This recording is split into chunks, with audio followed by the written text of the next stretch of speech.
Cami, I see that you got your username fixed there. No alternate identity for you today.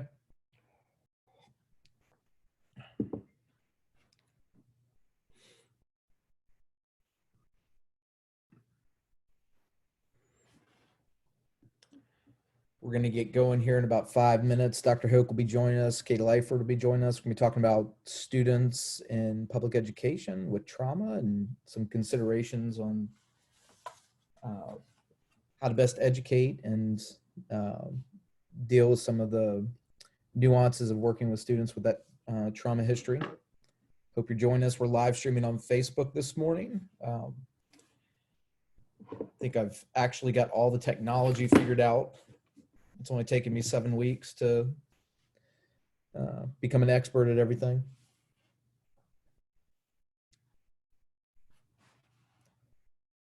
Cami, are you missing your classroom?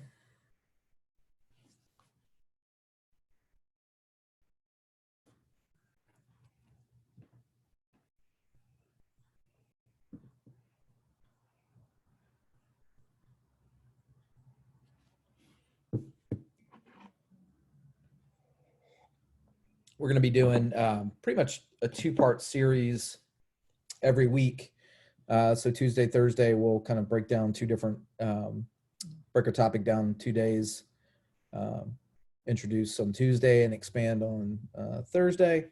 As always, welcome any feedback. Hope you guys join us live, either through Facebook Live or through our Zoom link. Not quite sure I've completely figured out the Facebook Live thing, but I think that we're working on it.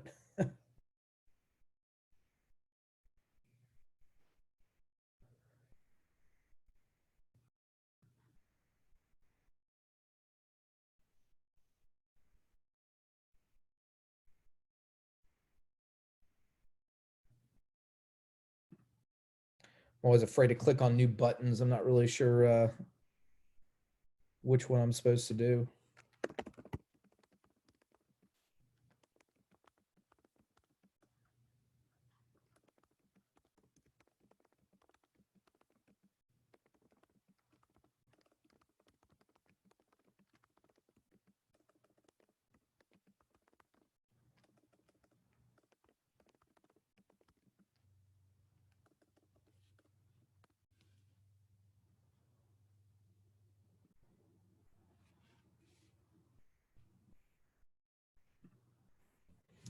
Think I'm still streaming. I got this link off from Facebook. Thank you so much. Cami, you're one of our dedicated followers. We appreciate you. We actually have a YouTube channel. I don't know if I think I've made that pretty public on Facebook. I might need to expand upon it a little bit. I think we're up to like 10 followers now. So we're really getting somewhere. Think I'm still streaming. I got this link off from Facebook. Thank you so much. Cami, you're one of our dedicated followers. We appreciate you. So apparently I can't have my Facebook open at the same time. Otherwise I'm going to get feedback.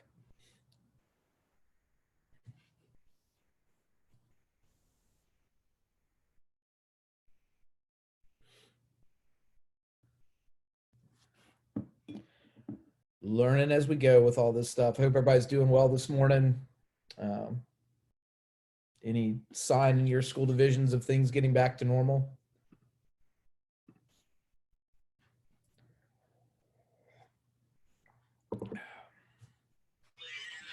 Hey, good morning. Hey, what do we got playing this morning, Ted? What's that? What do we got playing this morning? What kind of music you're rocking? Oh, that's Big Audio Dynamite. Big Audio Dynamite, yeah. Yes, the biggest of all audio dynamites. Are you going to share your screen with us this morning? I will. Give me a moment. I'm Okay. Not the most decent as of yet. Are you still putting your face on?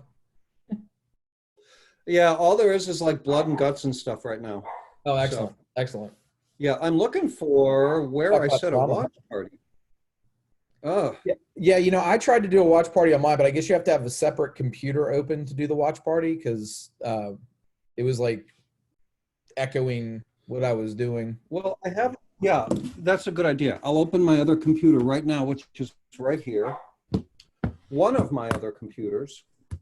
I have a dedicated EBCS computer. Did you know that? I did a very nice MacBook Pro, yes. And it only took you, what, a month or two to set it up? Well, it was in the box. It needed to be open. You know, stuff just doesn't open itself. Yeah, and I like how you progressively opened it, right? Like you open the cellophane and then you open the box and then, just kind of move forward with it. It took a little while, but there are some things you shouldn't rush. That's true. Very, very true. Okay, I'm still. Pam, you're always welcome to throw in your email, but there's no need to on these Tuesday, Thursdays. These are really informal. Hopefully we'll be as entertaining as we are informative on these. Yeah, especially the entertaining part. Okay, there. I'm starting the watch party. There we go. Excellent. Okay, and I'm about to turn on my camera, so be Excited, forewarned. Ted. I am excited. You're about to start. Okay, let me turn off the sound. There, I turned off the sound. Okay. Camera's going on. Okay, we're ready. Big event. Oh, see, last week you were all fancy with a button-up shirt, and today you're back in the garbage shirt. Well, I could. Well, it's in German though. That makes it more sophisticated, right? If you'd like, I can go put a button shirt on. No. You're quite fine. You're quite fine. Well, thank you. That's what I'm told. I have several button shirts from which to choose. Always good to know. Yeah. So, yeah. What are we talking about today, Ted? Do you remember? Oh, you said we're talking about trauma, so that's okay with me. We are talking about trauma. You get quite the extensive background with that, don't you? Not like the trauma events, but working with trauma and training. I've been through a thing or two. You want to just throw out some of your trauma-based credentials, maybe?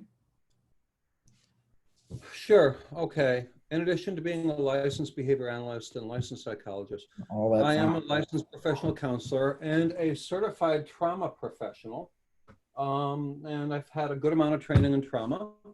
And I work with people who have PTSD or who are otherwise trauma survivors. Kids, adults, adolescents, lots of people. Yeah, and I am Chad Honeycutt. I own Evidence-Based Classroom Solutions. Thanks for joining us today. And I hope you're either joining us through Facebook or through our live cast here. And then also we'll be up on our YouTube channel. Like us on YouTube or join us on YouTube, whatever you do, I don't know. I'm learning all these new technological terminologies now, Ted. So I'm trying to get with the times, really be a Renaissance man here. Well, people should like us. Yeah, and Katie just joined us. I think she's there. Oh, Katie's there she is. Morning, guys. And Katie's got the black shirt on. Ted's got the black shirt on, and that's what we do. I don't know what color this is. Tan, maybe. I'm not sure. Brown. Taupe. Mauve. Is that what we're going with? It's taupey. Well, taupe is a little lighter. Katie, isn't it mauve? Mauve is more pinkish. Mauve has some like purpley pinky things going on. Well, that's sort of purpley pinky, isn't it? In this lighting, it is. Okay. And this, I'm like, this is good. This is good. Welcome to EBCS's fashion show. We're going to be with you all day. But no, we're here to talk about trauma today, Katie. Like Ted was just giving everybody his awesome credentials for talking about trauma. I was just introducing myself again. Board certified behavior analyst, special education teacher. Katie, you want to throw? I'm a behavior specialist with a company. I've worked in special education classrooms, and I'm excited to be here. Yeah, and I encourage you guys, whether you're watching us on Facebook or you're watching us through our Zoomcast, our YouTube channel, share out the knowledge because that we're out there. These are free. They're very accessible to everyone, and we're trying to make them really relative to all teachers, school psychologists, counselors, speech pathologists, everybody that works with a kid in a school. So welcome. Ted, trauma. Yes. Trauma. I got a question for you. Yes.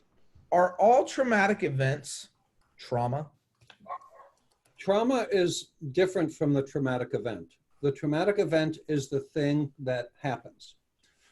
Trauma is your experience of the traumatic event if it produces a lasting effect, change on your emotional well-being, change in your behavior, that sorts of things.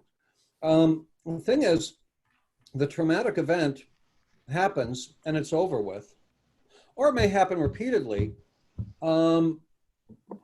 but you can still experience the trauma, not the traumatic event, but the trauma, even years later, 20, 30, 40, 50 years later, if you haven't worked through it. So there's a big difference between the traumatic event itself and the trauma. And not all traumatic events produce trauma. Some people actually come through stuff pretty well. You know, it was an awful experience, but they're not traumatized by it. Yeah, I mean, I think about some of the students that we work with, we encounter. Of course, we work in some school divisions where some kids, you know, really are exposed to some extremely traumatic events. I think there's a continuing overall assumption, though, that just because that traumatic event occurred, that is a student with trauma, or maybe they're not processing always processing that trauma. But some students do function really well, even though they've had that traumatic event in their past. Yeah, exactly. Walk with me while I would be happy Field to. trip. This is kind of informal. We're going to take a field trip through Ted's house. This may be traumatic for all of you. Okay, come on, dogs. If so, Ted's available for counseling. Okay, someone had the nerve to leave something for me at my door. Oh, Dogs are no. barking because someone rang the doorbell. So I'm closing my office door. Okay. Excellent. Excellent. Excellent. Okay. So, you know, what do we see? Like, I try to think about different events that might be traumatic events. I was kind of thinking about my own history. Katie, I think I've told you this story, but when I was really young, I got lost in North Carolina, like 10 miles from home all day. And that was a pretty traumatic event. And every once in a while, I still, like, if I get separated from a group or, you know, like different things, I still have kind of like weird reactions to things when that occurs, but I function pretty well out of it. I think some things that I hear teachers tell me a lot, death in the families for young children, those are traumatic events. You know, certainly with some of the students that we work with, just overall living condition can be traumatic. Amount of attention they get in the home or the type of attention they get in the home. What are some other things that you kind of qualify as traumatic events, guys? Well, there are kind of two different kinds of trauma. There's the big T trauma, which is recognized by the DSM, which is what we psychologists and counselors use to diagnose people. And then there's the little T trauma, which isn't diagnosed by the DSM, but it can still nonetheless produce the same effects that the big T trauma does. Mm-hmm. And so while the DSM for diagnostic purposes recognizes post-traumatic stress as coming from the big T trauma, and I'll talk about what that is in a moment, the fact is good practitioners also recognize that the little T trauma can produce these post-traumatic stress reactions. Now, big T trauma, that's things like being in an awful industrial accident or car accident, or, you know, in combat, seeing your buddy blown up right next to you, or yourself getting blown up and surviving that, or, you know, awful spousal abuse, physical abuse, sexual abuse of children, children witnessing spousal abuse, children witnessing a parent being killed. These are all, you know, natural disasters. These are all pretty awful things, right? But with the exception of a few of those, like sexual abuse can be ongoing, but there's usually a little bit of time in between when it happens. Spousal abuse, physical abuse can be ongoing, but the abuse itself isn't happening every second of every day. The little T trauma, which isn't recognized by the DSM, but it is recognized by practitioners, is things like severe poverty, like ongoing, you know, racism or other discriminatory practices, emotional abuse, you know, bullying, effects of bullying, cyberbullying, things of that sort. in which the event isn't on an objective being observed, being looked at by someone outside, isn't of the same magnitude as the natural disaster or your buddy getting blown up next to you. Mhm. The experience is kind of the same thing. And so practitioners go by what the person experiences, not what the event was. And frankly, that's the weird thing about trauma. It's not the event that determines whether it's traumatic, it's your experience of it and its effects on you. How you process it, is that a good way to kind of think about it? Like, yeah, and how it affects you. And again, you know, some people go through some bad stuff and, you know, they think, wow, that was horrible. Whew, dodged a bullet there. And that's the end of it. And others go through the same thing and they're hypervigilant, you know, looking around all the time, waiting for the next shoe to drop, waiting for the next bad thing. There's this pervasive feeling and belief that everything is bad, nothing is good, and nothing can ever be good again. And that's actually a pretty safe thing for someone in that place to believe and to feel, because if everything is bad, you're constantly watching for the next bad thing and you can protect yourself. Yeah. You know, so there are a lot of effects that come from it that are pretty long lasting, very durable. And when those begin to impede on the person's life, the person's functioning, the person's relationships, person's ability to get stuff done, to work, to do things of that sort, you know, then we would call it post-traumatic stress. We've seen this in schools with kids. Yeah, absolutely. The three of us in particular have worked with a pretty unique case. Yeah. Actually, I shouldn't say unique. Unfortunately, it's probably more typical than it's unique nowadays. But Katie, I'm just kind of listening to Ted and thinking about our interactions with school staff and teachers, because we hear the word trauma a lot when we go into classrooms. A whole lot, yeah. What are some of the things that you hear kind of thrown around kids? Like for me, I hear anxiety a lot. I hear PTSD a lot.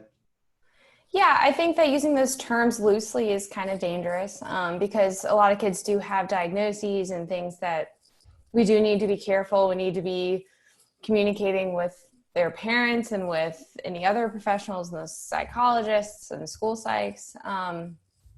But we have to be careful not to, I guess, hinder the kids more instead of actually helping. And that's where that communication comes in, and professionals like Ted and like other psychologists. I think we need to be careful about how we label kids, how we talk about kids, especially right in front of them. I think that's something that happens a lot. Staff talks about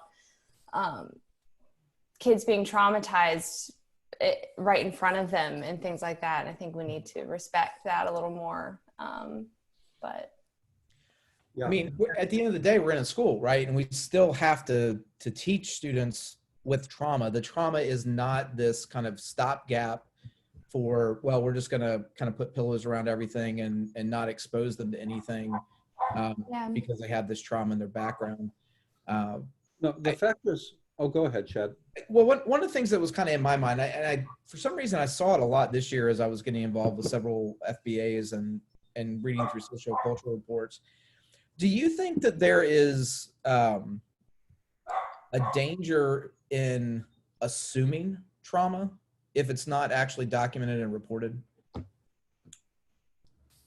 There's a danger in assigning that and using it as the explanation or the cause for the behavior you're seeing. And there's a danger in pathologizing it. There's a danger in making it worse than it really is. The fact is, when there are trauma reactions, what the person is doing is what has helped the person survive. And so, you know, it's what the person's doing, as non-functional as it may be in the setting, in the classroom, from the teacher's point of view, from the objective observer's point of view, because the behavior doesn't belong there and it's not appropriate. In the life of that student, it's the most functional thing that person can do, because that keeps the person alive, because stuff comes out of nowhere. Or stuff comes with a warning and is carried through.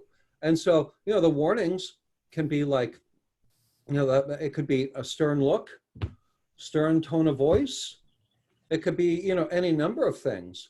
And if what I've learned in my experience, my little 6-year-old history, if I'm a 6-year-old who is experiencing ongoing physical or sexual abuse, if it starts with an angry voice, a stern voice, if it starts with a kind of facial expression, if a teacher does that stuff in the classroom, not the sexual abuse stuff, but uses a similar tone, has a similar facial expression, that can evoke those same stress reactions on the part of the student.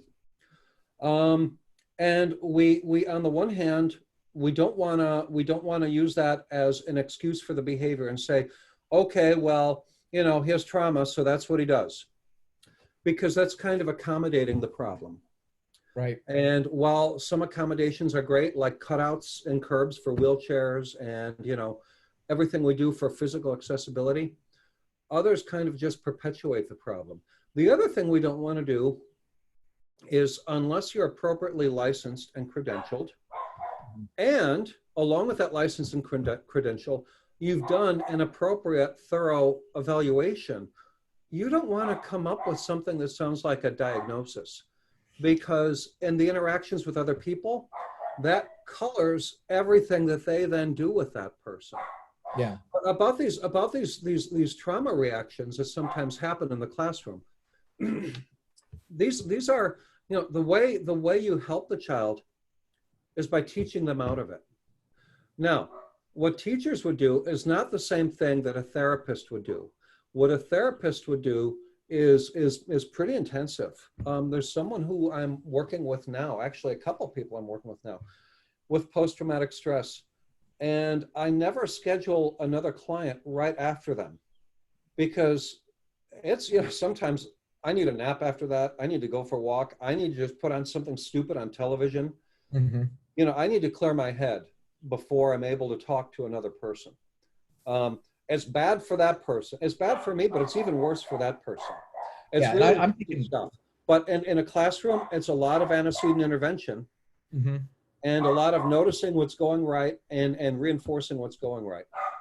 Yeah, I think it's interesting you say that. Katie, I know you can relate to this. I mean, I've had those days when we were working with certain students that did have that significant trauma background, and just being exhausted from the magnitude of the behavior that occurred, and just trying to stay ahead of it constantly in the antecedent condition like Ted was talking about.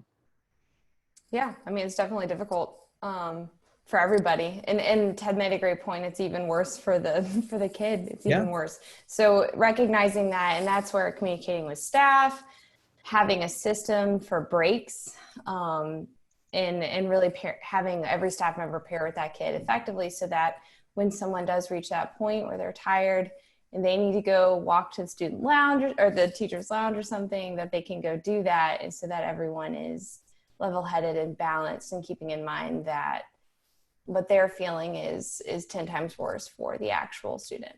So, yeah, and I guess from an ABA perspective, Ted, if we kind of break it down, because we've done these big webinar series. I think we did 50 total, and trauma crept into several of them, especially with like the high intensity behaviors. I know you and I did one specifically on trauma, but the trauma is not why the behavior is occurring at that moment. Correct?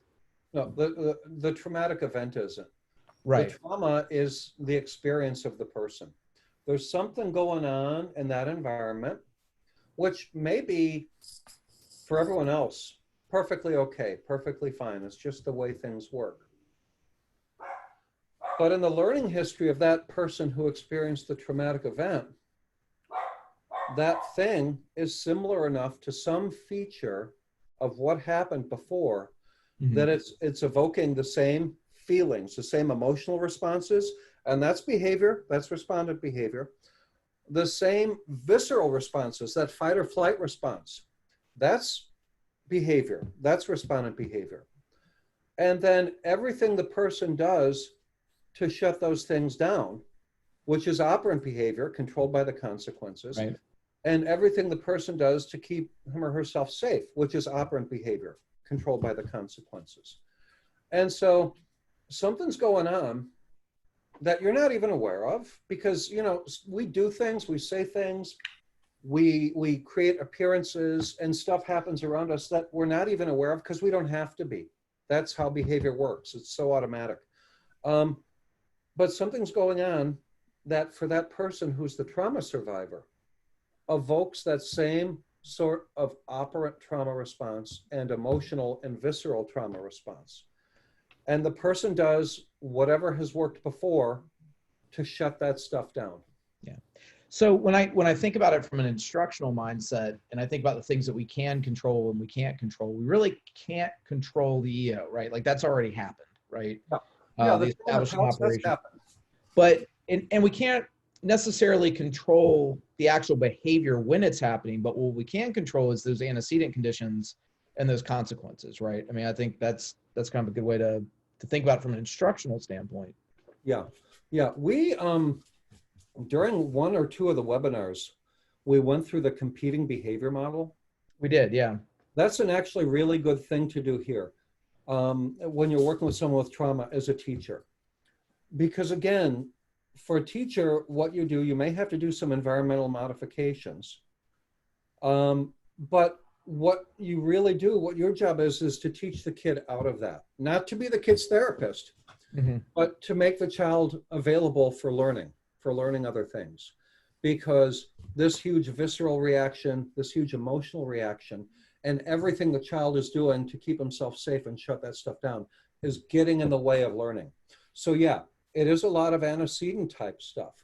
You may, for the time being, once you figure out, you know, you with a guidance counselor, you with a school psychologist, someone, once you figure out what may be the thing that's getting the emotional response, the visceral response to happen, if you can, you may need to change that somehow.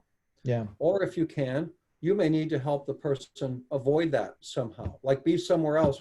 I don't know how you would avoid a fire drill, you know, but you need to do that. But what you also need to do is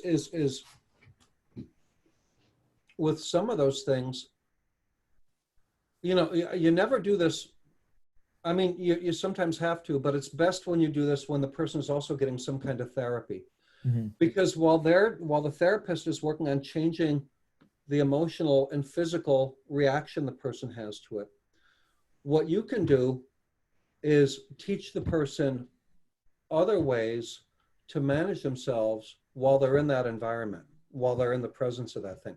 And with the consequences, you reinforce the next best thing. And this is, as much as I'm not a big restorative justice kind of person, because, you know, I think people who like are cold-blooded murderers, you know, they're, but that's not who we're talking about, right? Right. We're talking about kids and schools. Stay on topic, Ted. Yeah, that you know, there's where the restorative justice comes in, because for others, loss of points, loss of privileges, loss of recess, loss of lunch with your friends, loss of other things, that may work for them. It's not going to work for this one because this one's already had 10 times worse than you're ever going to do. But that itself might evoke more of the reaction, because that usually goes on while the trauma's happening. Yeah. And so what we need to do is always reinforce the next good thing, and really catch the person doing the right stuff as often as we can. So I think when we, I'm sorry, Katie, go ahead. That's okay. And just thinking about a couple like particular examples really of kids that do have that big visceral response, and we do see those huge behaviors from.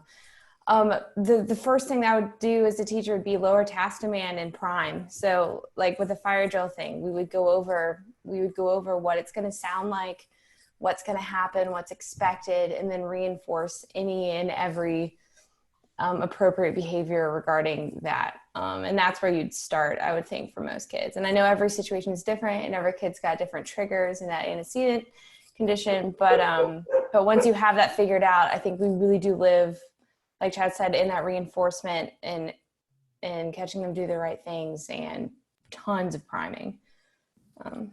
Yeah. And I think, again, that speaks to kind of that sandwich, right? Like we can work in the antecedent, we can work and the consequence. And the thing, you know, Kate, you and I touched on it when we did the aggressive behavior webinar way back when, it seems like, that when that big behavior is happening, that's not the time to work on that behavior, right? That's the time to get back to an instructional baseline. And we can do that by, like Ted says all the time, and I love the way he presents this, is we're just reinforcing things getting a little bit better. Even if it's not what we want it to look like, we're still going to reinforce things getting better, and then learn. And this is what I think that we don't do well, generally speaking, in schools. We don't learn from those events. We don't take those kind of big magnitude events and learn from what worked in the consequence, and starting to apply that in the antecedent so the behavior never actually does occur, or at least to that magnitude. And kind of like Ted was talking about too, you know, I don't think we reinforce well enough when a kid does have a good reaction to an aversive stimulus that might be related to the trauma. We tend to only react really big and whenever they're having that maladaptive reaction or that problem or interfering reaction. And that's when they get the most attention from us. So when they cycle back around kind of to that traumatic event, it's very similar, right? I'm only getting the attention. I'm only getting the reinforcement whenever I do the thing that nobody wants me to do. So I think about that a lot with our kids that have that fight or flight kind of reaction, you know, hitting or just eloping from an environment when something occurs. But also the attention thing. I mean, there is this constantly misunderstood reality that bad attention is not attention. So whenever you're telling a student to sit down or stop that, or, you know, and I've observed teachers saying, you're acting like a maniac, you know, you're acting like an animal. I've heard those things come out of a teacher's mouth before. Those are still attention, and you're still providing attention to the behavior that you don't want. So you're incidentally actually reinforcing the behavior and just making sure that it's going to occur. Ted, I want to just kind of cycle around. I don't want to, I mean, I know we could go off on like this really significant tangent with sexual abuse and things, but one of the questions I had asked earlier was, is there a danger in assuming? I've worked with a lot of students, and I tend to see this more with younger female students, where the teacher tells me that there was a sexual abuse, and then I go look in the socioculture, I look in the history, and there's absolutely no documented evidence of anything. It's just something that person suspects because of something that the student is doing in the classroom. And like you, I find it, we shouldn't assign a trauma if we don't actually know that it's there. It doesn't mean that we can't work in the antecedent. You know, I mean, a lot of our antecedent interventions are just good teaching, right? I mean, it's not. And of course we are like mandated reporters. Like if we do see something that's important to say, like you do have to, it's important that you're observant and you're aware of what your kids are doing in your classroom. So if you are suspecting something, yes, definitely report it. Yeah. But we have to be careful. I've mandated reported before. I'm not discouraging that, but it's a very common thing that we hear, that there's abuse, and it's just an assumption that's being made, and there's no actual documented evidence to it. And so again, if the teacher has a suspicion, you know, it's very different from the situation in which the abuse has actually been documented and we know about it, and it's in records, it's in a psychosocial or psychoeducational history or something, social work history. That's one situation. But if the kid's behaving in a particular way and someone concludes on the basis of only that there's been sexual abuse or physical abuse or emotional abuse or something, how you handle that can either make things better or make things worse. And the first thing to do is take it seriously, but also realize that the only evidence you have is what you're seeing in front of you right now. Right. You have nothing more. Also realize that as a teacher, you are a mandated reporter. Now, you can make the call to CPS if you want, but it's also okay to report it to the principal, to the administrator, to the principal and school psychologist, principal and guidance counselor, principal and nurse, you know, administrator and any of those people. you do that, you have fulfilled your obligation as a mandated reporter, and now other people are aware. And sometimes it is good to get, you know, a fresh pair of eyes and get someone else's thought and someone else's skill involved. Because if there has been abuse or if it's ongoing, these people can do whatever they need to do and take care of the report to CPS and handle it. But if you are coming to that conclusion based only on a behavioral display, or even based on something the child has said, and the sad fact is sometimes people say things that don't adequately reflect reality all the time. We either Yes. use the language we we either use the language we have and we think we're saying one thing but we're saying another, or we just say stuff because it produces a reaction. Yeah. Well, you know, the problem there is that you may create a whole mess that's going to affect a lot of people. And there will be, because I've seen this happen in schools, this lore that follows this child around for years, you know, that people say, well, you know, he was abused, even though it's not in the records. And it just follows for years. And that changes how people interact with the person. So from that standpoint, handle it carefully. And yeah, there could be danger if it's not handled as carefully as it needs to be. And handling it carefully doesn't mean immediately running to CPS. Handling it carefully means taking it to the proper authorities, who could include nurse, guidance counselor, school psychologist, administrator, principal, or some combination, giving them your suspicion and the evidence that you have, and then they handle it from there, with or without CPS, if they determine that they suspect too. But the other thing is, so there's that aspect of it, the reporting aspect of it. The other thing is, though, there may or may not be a difference in what you as a teacher do to help this child behaviorally and emotionally and educationally, if there is or isn't trauma. Because either way, you have a kid who is exhibiting these particular behaviors in your classroom. And those behaviors are getting in the way of that kid's learning and other kids' learning. So you have to work with the behavior. I think the thing about trauma is that we do a lot less punishing. And I don't mean that in the bad way. I mean that in the stop it way. And the quit that, stop that, get back to your seat, taking away points, taking away privileges. And a lot more teaching the person out of it, which frankly everyone could benefit from, because if they're doing that behavior, it's the best they can do under those circumstances, even though the behavior itself can be awful. And we do more on the antecedent end as well.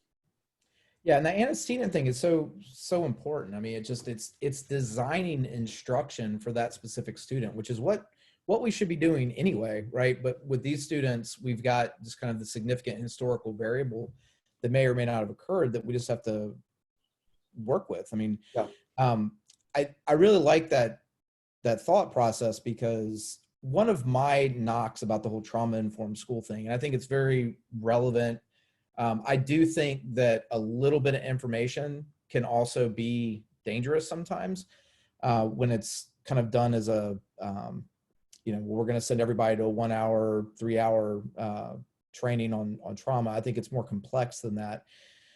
But I've run into those teachers kind of like I had run in the past with teachers. Well, I can't teach the child because they have autism, but I hear that mental health component so much now. Well, it's a mental health issue. There's nothing I can do about it.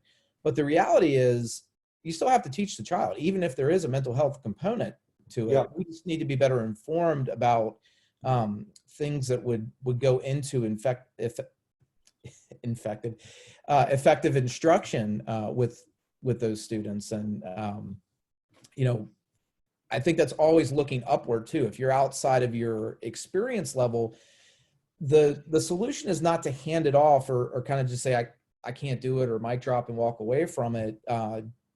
It's to look for the people that do have the experience with it, get feedback, and learn on that specific opportunity. I know for Katie and I, whenever we come across a student in the company that's got some kind of significant trauma history, we always bring Ted in and we talk to them about it, because Ted's got the background for it. So. And you two have worked with some pretty complicated kids who have seen their mother get shot, kids themselves who've been shot, kids who have found a parent dead, kids who, you know, have been in 10 different foster homes in the last 2 years, as well as the whole gamut of sexual abuse and physical abuse. And then there's the poverty and the discrimination and the bullying and all of this other stuff. So I worked with a pre-K student a few years back, and the student, I mean, this is probably one of the most tragic things I've ever encountered, but she was in the apartment with her mother who overdosed, and the mother had died on a Friday and the student wasn't found until a Tuesday. And I think she was 4 at the time. So I guess here becomes the significant question as far as how it applies in the school and what the rules of the schools are. Because like you said, I mean, that's something, you know, counseling is something completely different, and therapy for things like that. But student still has to come to school. The state says the student has to come to school. So how do we deal with it? The approach when I got involved with the student was for just to allow that girl to tear anything and everything apart, hit anybody she needed to hit. And the response was, because she had this trauma, we just have to let her do that. I don't find that a very practical way to go about things. I think we need to be cautious about how we set up antecedent conditions, but certainly there's becoming a learned behavior there, that when she encounters something, even though that trauma isn't the historical variable, that this is an acceptable way to react. And I think about your fire drill example. Students still need to learn how to evacuate a building safely and as independently as possible, right? Mm-hmm. Even if it stirs this kind of PTSD thing. So we have to factor in some type of educational component to teach them to better respond to events that may evoke those traumatic experiences. Does that kind of line up with your thinking? Yeah, well, yeah. And for that particular child, haven't met her, haven't done any assessment, haven't done any evaluation. Mm-hmm. But it certainly does look on the surface like that's some kind of crazy intervention, letting her rip everything up. You know, there's certainly probably stuff that needs to be worked through. Although you don't know, you don't know until you've met the child. But some things, you know, might not have the best face validity there. And, I frankly, until I meet the child, I wouldn't know what to suggest for anyone. Yeah. So I think what stood out to me in that case, I think it's a really good example, was I got a lot of pushback on manipulating the antecedent environment from the teachers and the instructional assistants in the classroom. Things like the type of work that was being presented, where work was being presented. So in order to kind of keep the kids where they want them, because preschoolers, especially in self-contained rooms, are just kind of like all over the place, they would put the student up against the wall, and then the staff would sit next to the student, and there'd be a bookcase behind them. So they were kind of blocking in the student and presenting these really kind of heavy-duty task demand things. So they're confining the child. Exactly, yeah. We are sometimes working with children for whom confinement was part of the traumatic event, or confinement is part of the ongoing repeated traumatic events that they experience. Yeah. And again, until I meet the child and do the assessment, I'm not sure what to recommend, but we do have to look at it. Once we get some knowledge about what it is the child has experienced, we do need to kind of look at what it is we're doing and see if it makes sense. Well, that's what I'm saying, just like a practical standpoint. And Katie, you and I talk about it a lot, like just some of the pushback that we run into. Teachers are willing to allow maladaptive behavior to interrupt their classroom instruction. Yeah. But they're very resistant sometimes to make modifications in an antecedent condition, because they say it would just take too much time. But then when you look at the amount of time that you're actually spending engaging with the maladaptive behavior, the antecedent interventions don't really seem like that big of a deal at that point. So I think it's just kind of a perspective thing and a shift of where do we really encounter and address the need of the student. We don't want to always address it when the big behavior is occurring, right? Yeah, I think we run into a lot of teachers that have been informed to let the children tear the classroom apart so that they don't have to, so that people aren't getting hurt and stuff like that.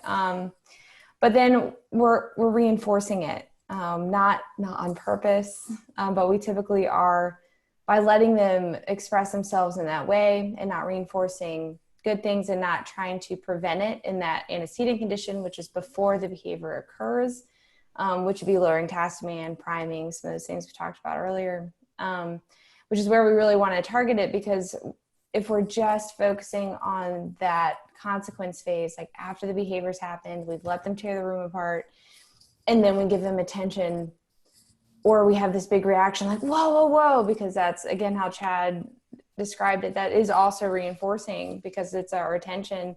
How are we really serving the child? We're going to spend more time doing that same thing the next time they're triggered. And so we really need to collaborate and figure out, what can we do to prevent it from happening in the first place? And that's not going to include confinement. That's not going to include presenting a ton of really tough tasks all the time. And just knowing your student, I think you can tell sometimes when your student walks in the morning and you can just feel it. They're not having a good morning. You have no idea what happened the night before, if they got any sleep, all that stuff. You just don't know. And so I think kind of reading your student, like I know that I had kind of easier work prepared, kind of in its own little bin for certain students, like ready to roll if they came in and had a hard time.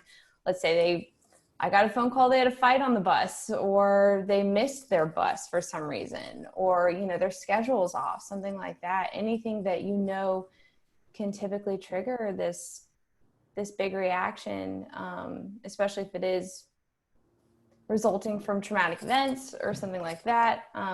We have to be prepared as teachers. So I would adjust what you are doing, and we can't speculate, and we can't be the child's therapist. It's not our job. And so all we can do is try to prevent the maladaptive behaviors from happening and heavily reinforce all of the good. Yeah. And one of the things I want to emphasize is that Ted's probably one of the rare exceptions with the company, but all the degrees behind him gets him off the hook with this, is that we also come at this from the perspective of teaching. We've all taught. So, Ted teaches the really old college kids too. I teach people who already have PhDs. I've had MDs as students, clinical psychologists, social workers, all kinds of people. And yeah, we have that perspective of teaching. We're not saying that it's easy, for sure, right? Yeah. And we do sympathize with it. But I think the thing, if nothing else, we want to come out with is this understanding that children with traumatic history are not broken to the point they can't learn. No, they're not broken at all. What they're doing is what they learned to do to survive. Right. Right. And that's good. It's just that in this particular situation, we know that's not needed. You haven't learned yet that that's not needed. And the way that I'm going to teach you that is not by doing some of the same things that got you to behave that way in the beginning. Mm-hmm. And, if we're really going to make life better for you and for the rest of us, I need to do what I need to do as a teacher and really hope and do whatever I can to make sure you're getting some kind of more intensive help. Because my job, your job as a teacher is to teach. It's not to be the therapist, it's to teach. And teaching itself is a pretty intensive thing. Therapist works with one person at a time. That's right. The exceptions being family therapy, couples therapy, or group. But a teacher has to work with a lot of people simultaneously and may give individual attention here or there for 10 or 20 minutes, but isn't doing one-on-one all the time. Mm-hmm. So the nature of the work is different. Yeah, I mean, that's a great point. I mean, you're constantly balancing these students with these kind of substantial needs, and also other students as well in your classroom that you feel pulled away from sometimes because you are having to spend so much time engaging in maladaptive behavior. And I think, what our message certainly is that, if you think out the design of how you're going to interact with these students and how you're going to teach these students and what works well for these students, then you're not pulled away as much from your other children in your classroom. And I know that sounds a lot easier than what it actually is. It's funny. Ted and I are getting ready to do a lecture out in, well, we're supposed to be out in Idaho, but we're going to be doing it online in Zoom. And in one of my notes, I made the comment that it's always better to model, to show, than just tell, right? How to do something. You know, we're always, once we get back to a normal existence and coming into your schools, and I hope we will be coming into new schools next year as well, we're happy to kind of model some of these things for you and help you design it and help you think it out. But it is really important to have that mindset that you are the teacher. You're not the counselor. You're not the psychologist, not the psychiatrist. That you are a teacher, and the role is to teach. And I think about just school in general. They're set up to be very punitive in nature, right? We have ISS. We take kids out of recess. We call out kids a lot of times. And I think about just watching and observing a normal day in a classroom, the number of times that different kids are called out by the teacher for doing something wrong far outweighs the number of times they're called out for doing something right. And I think that's something that when you look at those kids with some of those traumatic backgrounds, and they have these extreme behaviors, I can go into those classrooms, and every bit of attention and every bit of access that those kids are being reinforced with is always for something that we don't want. And we've missed these opportunities to reinforce something that we do. So it's really important that you just have that mindset of, I'm going to catch you doing what I want you to do. That's where I want my focus to be. Even if it's just for a fleeting second, even if it's just. Yeah. So Katie does this really well, if anybody's ever observed her do it, but I've watched her interact with students that's just tantruming and hitting her and spitting at her and doing all kinds of things. And the kid just takes a breath just to catch the breath. And Katie right away will jump on it and reinforce it. Oh, thank you for calming down right away. Right.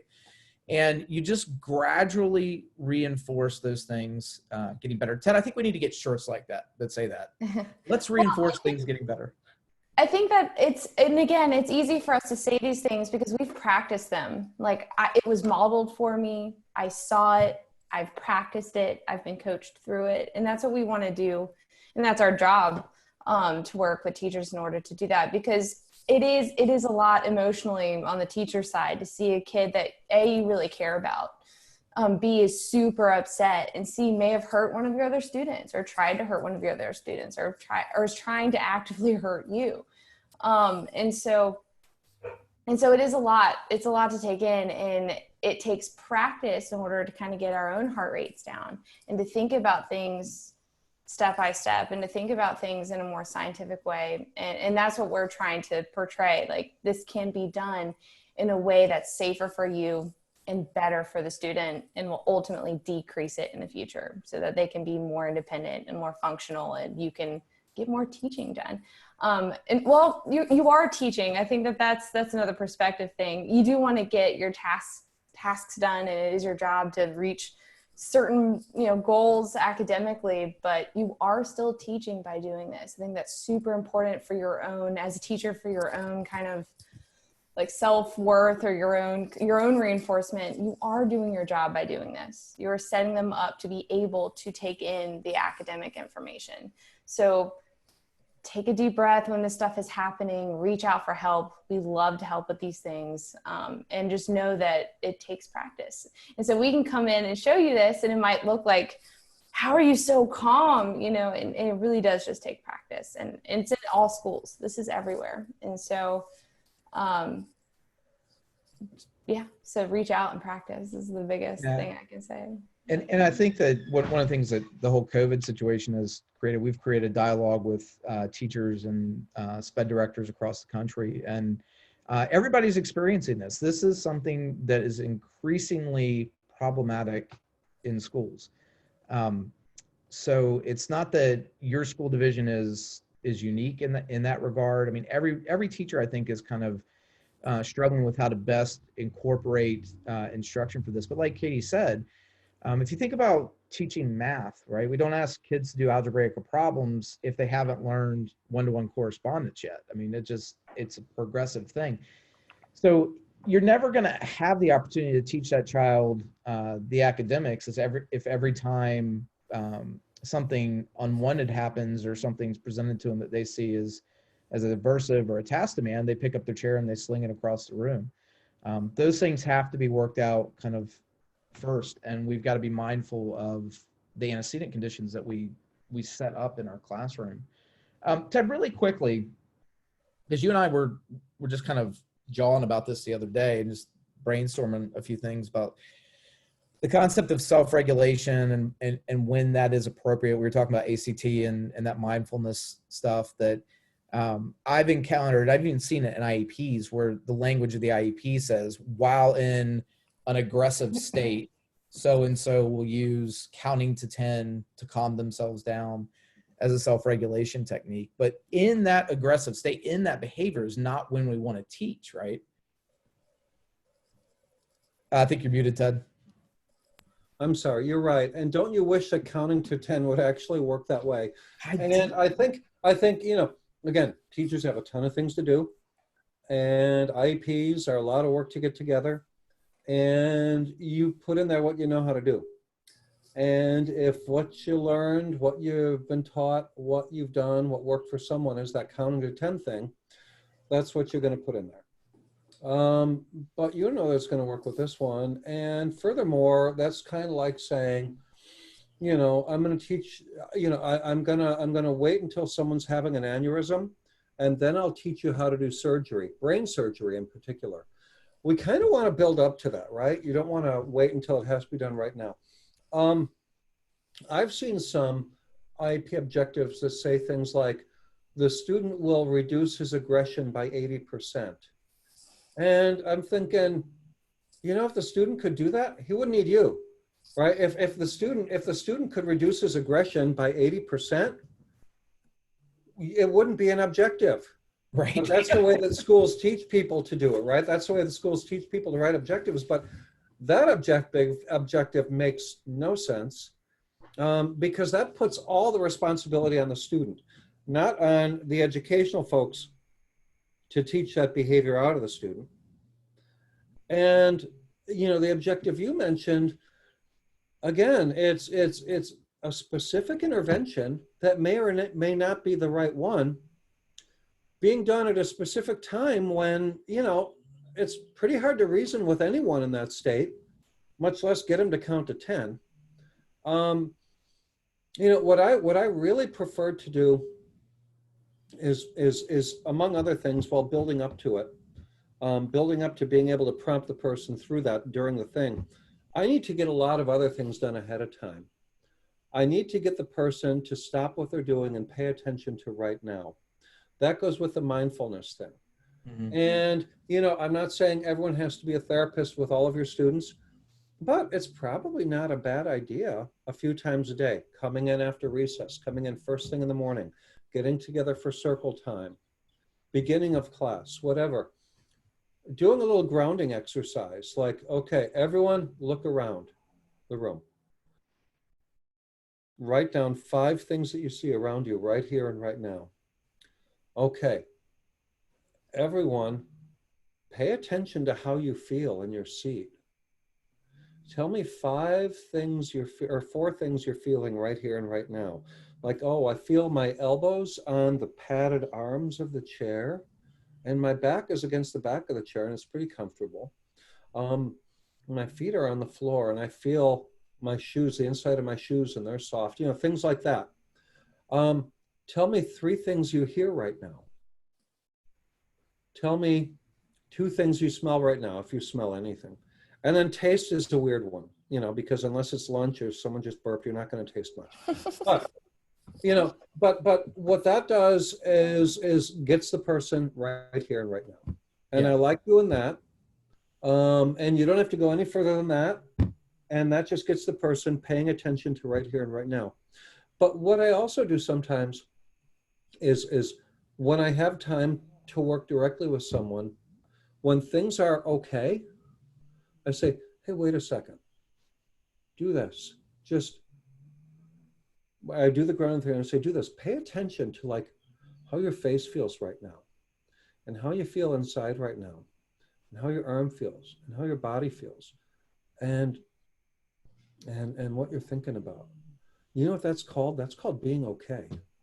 You're being okay right now. If you can make the person aware of it and give it a name, you can prompt it when it's already likely to happen. You can catch the person being okay. Hey, you're being okay. And then what you're able to do is when things start getting a little bit goofy, you can say, dude, let's be okay. Let's just be okay. You can prompt it that way. Good job. You're being okay. I like that. And when you've done that enough times, you can say, okay, trust me. I know it's awful. I know. Just be okay. Just be okay. We're going to get through this.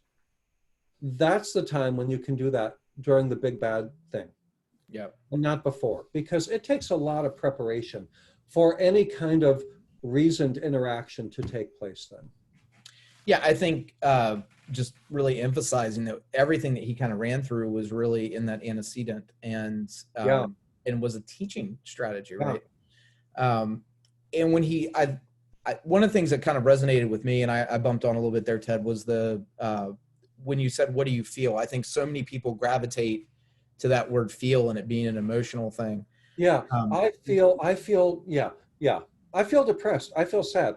Yeah. Or I feel that you're bothering me. No, the word that comes after feel should never be that, because then it's I think that, or I believe that, or I'm wondering if. No, feeling is physiological. That's what you're feeling. Yeah, exactly. So kind of looking at that, some of that mindfulness stuff, and just really quickly, we got about 5 more minutes, just talking about how we incidentally reinforce things. And we need to be really cautious of it. I think probably my experience working with kids with trauma, the two most common functions of the behavior I've encountered is that escape avoidance and then the attention component. And just think about how you're interacting with it. So it's not uncommon, especially in self-contained classrooms. And I'm not, if I've come into your classroom, I'm sure I've relayed this to you. I'm not a big fan of the cool down space or having this like really comfy chair in your classroom or a couch or something. And that always being an option for the student to run off to, because where would you rather be, right?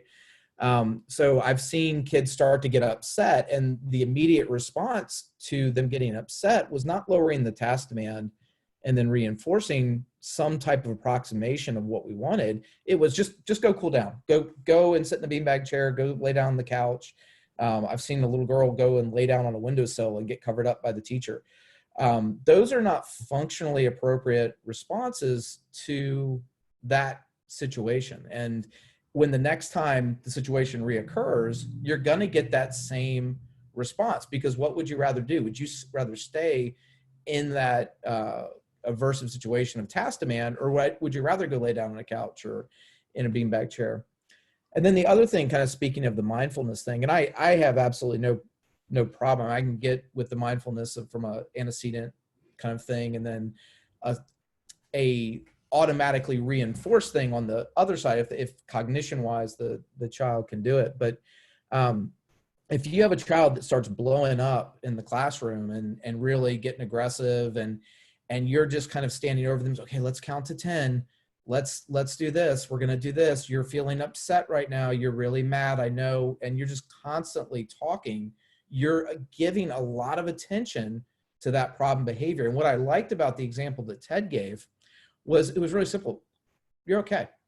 And it was common language. It was used. It's said quickly and it's over quickly, and we can kind of keep representing it. But go ahead, Katie.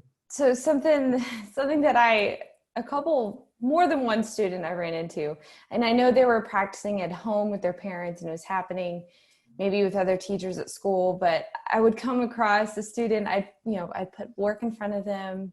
They knew what their reinforcement was, and they'd look at me and they would just say, I'm not doing this because I'm upset. And so, and I know they're not upset because they're like smiling and they've got their like best work buddy beside them, and they're going to get this awesome new Play-Doh thing that they've been really pumped about. And like, I'm like, are you, and so we got to be careful while knowing about the emotions and which one you're feeling is highly important.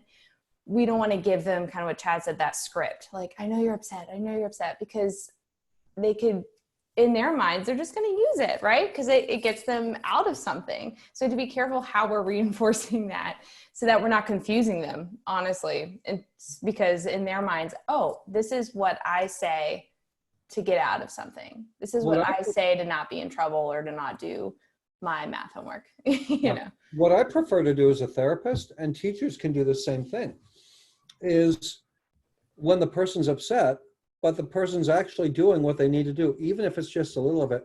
Dude, I love that. You're upset. It's okay to be upset, and you're still doing your work. I love that. Yeah. Correct. Wow, this is getting harder, and you're still going. This is beautiful. I love this. You catch the person appearing to feel a little bit of that emotional state and appearing to do some of what the person needs to do. That's the right thing under the circumstances from an outside perspective. And you mention that and you reinforce that, because we want to teach people that they can feel like this and still do this. It's not either or. Right. That's a great, Ted, you're so wise beyond your years. I mean, that's a great thing. Yeah. Yes, these bad things have happened, but we still can do this. We still can get there together. And I think that's what the teaching role is. And really, when you look at a school as kind of a community, and we factor in like the counselors, the administration, psychologists, speech paths, OTs, PCBAs, the janitor. Everybody needs to yeah, absolutely. Everybody needs to support that mindset that yes, this has happened, but we can still do this.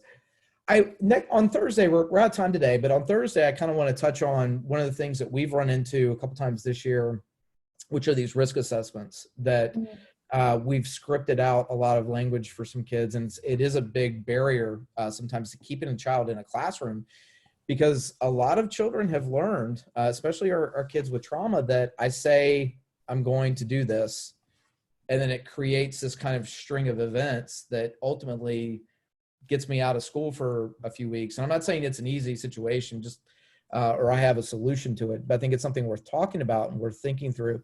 And if you're a school psych and you're joining us next week, I'd really like to get some feedback from you guys on how you interact with this, because we did FBAs on a couple students with significant trauma history, and every time we started working on them, or we would go in to keep data on the FBA, they would say something or do something.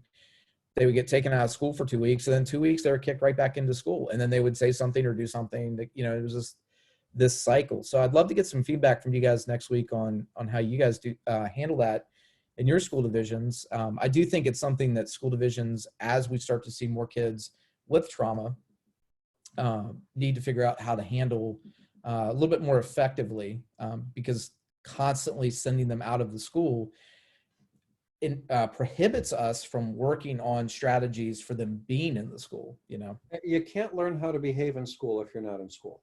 Exactly. So, all right, everybody, with that, I hope you enjoyed this. We'll be back on Thursday. We'll expand maybe into, like I said, the risk assessments, and talk a little bit more about the consequence side of trauma and dealing with certain behaviors that relate to it and the consequence. Cooper, it does not have a traumatic life. I'm looking at Cooper and saying, man, that dog is well loved. Well, yeah, he kind of forces it on you. Yeah. And how could you not? Look at Cooper has instructional So control over his face. For sure. People are going to be wearing shirts with Cooper's face on it, I think, before. I want one. Yes, So. Team Cooper. I have about 8 Cooper tattoos. All right, everybody. Thanks for joining us. Hope we'll see you on Thursday. Remember, the link's the same. Please get the word out. We'd love to have more participation and online, so we can get some feedback and questions asked from the audience. And bring your questions next week. We would love to field some questions about students that you're working with, challenges that you're facing regarding trauma. Next week, we're going to be back Tuesday, Thursday, talking about the power of reinforcement and some misconceptions about reinforcement. So thanks, everybody. We'll see you next week. Thanks, everyone. Love ya. Bye.